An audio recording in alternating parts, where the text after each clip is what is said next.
ঘটনাটা 2018 সালে। তো রাতে আমি খেয়ে শোয়ার জন্য প্রস্তুতি নিচ্ছি। তো কিছুক্ষণ মোবাইল টিপার পরে বা গান বা ভিডিও শোনার পরে দেখার পরে আমি শুয়ে আছি। হঠাৎ করে দেখি ঘুমের মধ্যে আমার হাত পা চলে না। সব কিছু মনে করেন যে হাত পা মুখ কোনো কিছু দিয়ে নড়াচড়া করতেছি না, বা কথা বলার চেষ্টা করতেছি বা কথা বলতে চাচ্ছি কিন্তু কথা বলতে পারতেছি না। তো আমার জানা মতে আমি আধা ঘন্টার মতো ট্রাই করছি শুধু যে আমি কথা বলবো কিভাবে, বা আমার হাত পা নড়তেছে না কি জন্য। আমার তখনই মনে হয়েছিল যে আমাকে বোবা জিনে ধরেছে।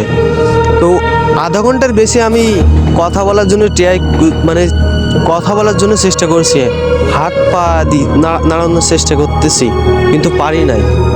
তো তার কিছুক্ষণ পরে অনেক কষ্ট করে আল্লাহর রহমতে আমি কথা বলতে পারতেছিলাম বা হাত পা নড়তেছিল। তখনই ঘুম ভেঙে সাথে সাথে আমার ঘুম ভেঙে আমি নিঃশ্বাস নিতে পারতেছিলাম না, কষ্ট হচ্ছিল যে আমি এরকম হইলো কেন, কি সমস্যা হইলো। পরে আমি ঘটনাটা কিছু লোকের সাথে শেয়ার করি, তারা বলল যে হয়তো ঘুমের ভিতর এরকম হতে পারে বা বোবা জিনে ধরতে পারে। তো আমার তখন মনে হয়েছিল এটা হয়তো বোবা জিন। তো আমার ওই দিনকে ভীষণ ভীষণ খারাপ লাগছিল। তারপর থেকে শোয়ার আগে আমি এই সূরা তেলাওয়াত করি বা সূরা পড়লে তারপরে ঘুমানোর চেষ্টা করি।